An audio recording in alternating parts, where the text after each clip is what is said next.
बहुत प्रलाप करने से क्या लाभ है। इस चराचर जगत में जो कोई भी वस्तु है वह गणित के बिना नहीं है, उसको गणित के बिना नहीं समझा जा सकता। दोस्तों, आज हम महान खगोल शास्त्री की गाथा सुनेंगे। वे एक ज्योतिषविद और गणित तज्ञ थे। गणित में इन्होंने संख्याओं को अंकों का स्वरूप दिया। साथ ही कई सिद्धांतों और प्रमाण को इन्होंने हजारों वर्ष पहले ही ढूंढ निकाला है। ऐसे महान व्यक्ति का नाम है आर्यभट्ट।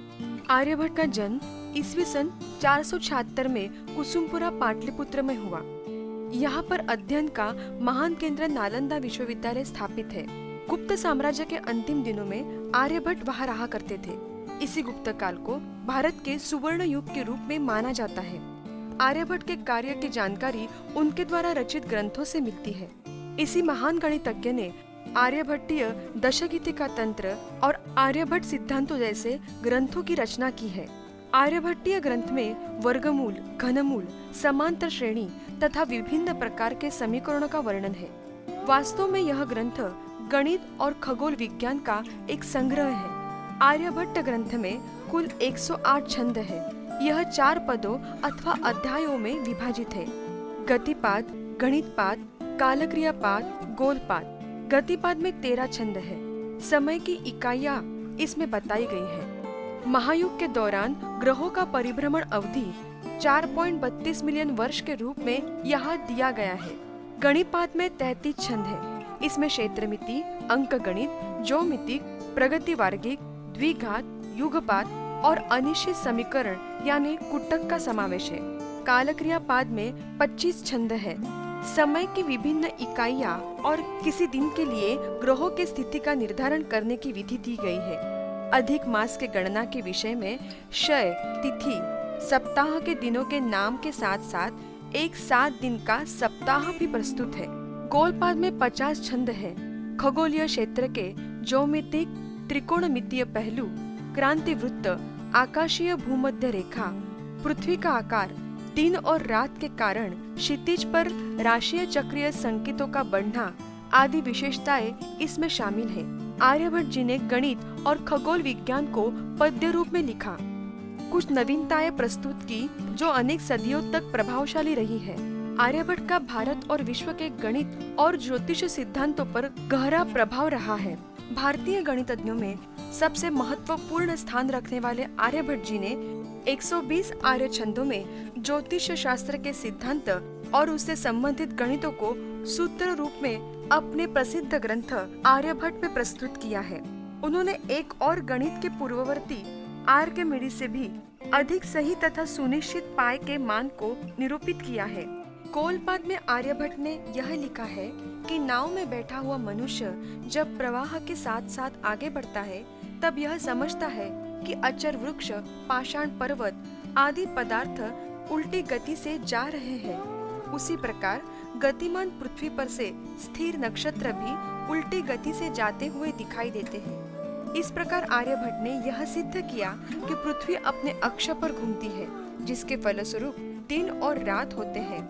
उन्होंने यह भी निष्कर्ष लगाया था कि चंद्रमा काला है और वो सूर्य की रोशनी की वजह से चमकता है। उन्होंने सूर्य चंद्र ग्रहण के सिद्धांतों के विषय में तार्किक स्पष्टीकरण भी दिए हैं। उन्होंने बताया कि ग्रहणों की मुख्य वजह पृथ्वी और चंद्रमा द्वारा निर्मित परछाई है। उन्होंने सौर प्रणाली के भूकेंद्र मॉडल को प्रस्तुत किया है और साथ ही गुरुत्वाकर्षण की अवधारणा की नींव भी रखी है। उन्होंने अपने आर्यभट्टीय शिखरों का जो पंचांग बनाने में प्रयोग किया जाता था उसे खगोलीय तरीकों से प्रतिपादित किया था। इसके साथ ही सप्ताह के 7 दिन और साल के 365 दिन भी होते हैं, यह बताया।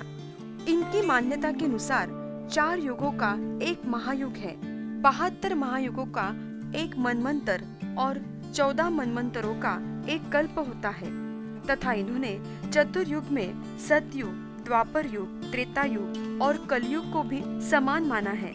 आर्यभट्ट ने गणना को विशेष चिन्हों द्वारा लिखने की शुरुआत की। पुरातन काल में संख्याओं को शब्दों में लिखा करते थे, लेकिन आर्यभट्ट ने 0 से लेके 9 संख्या तक अंकों में लिखा है। इसीलिए आर्यभट्ट जी को 0 अंक का जनक कहा जाता है। आर्यभट्ट ने ही त्रिकोणमिति के साइन और कॉस की खोज की थी। आर्यभट्ट इन्हें जा और कोजा कहते थे।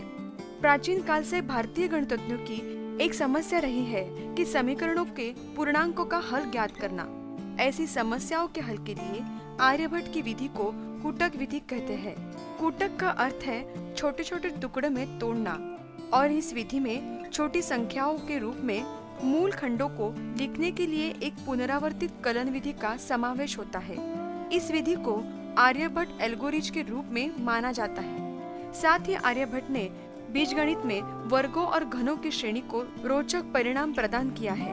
आर्यभट्ट के गणितीय ग्रंथों में अंकगणित, बीजगणित, विमान त्रिकोणमिति और गोलाकार त्रिकोणमिति शामिल है। इसमें निरंतर भिन्नताएं, वर्गबद्ध, साइन, रकम शक्ति श्रृंखला और समीकरणों की एक तालिका भी शामिल है। आर्यभट्ट के इन सभी सिद्धांतों ने आज के वैज्ञानिक दुनिया के लिए एक आश्चर्य प्रकट किया है। उनकी रचनाओं का उपयोग ग्रीक और अरबी देशों में अधिक विकसित है। उन्हें भारत देश ने कई मायनों में सम्मानित किया है। भारत का पहला उपग्रह को आर्यभट्ट नाम दिया है। आर्यभट्ट उपग्रह 19 अप्रैल 1975 में छोड़ा गया है। भारत देश ऐसा पहला देश है जिसने अपने पहले उपग्रह को महान गणितज्ञ का नाम दिया है। साल 1976 में अंतर्राष्ट्रीय संख्या यूनेस्को ने आर्यभट्ट की 1500वीं जयंती मनाई थी। साथ ही चंद्रमा पर उपस्थित एक बड़ी दरार को भी आर्यभट्ट का नाम दिया है। इसरो द्वारा वायुमंडल की समताप मंडल में खोजे गए जीवाणु में एक प्रजाति का नाम बैसिलस आर्यभट्ट रखा गया है। नैनीताल के निकट स्थित एक वैज्ञानिक संस्थान का नाम आर्यभट्ट के सम्मान में आर्यभट्ट प्रक्षेपण विज्ञान अनुसंधान रखा गया है। आर्यभट्ट के अंतिम दिन कहाँ बीते और उनकी मृत्यु का कारण सही रूप से सिद्ध नहीं हो पाया है। माना जाता है कि उनकी मृत्यु ईस्वी सन 550 में हुई थी।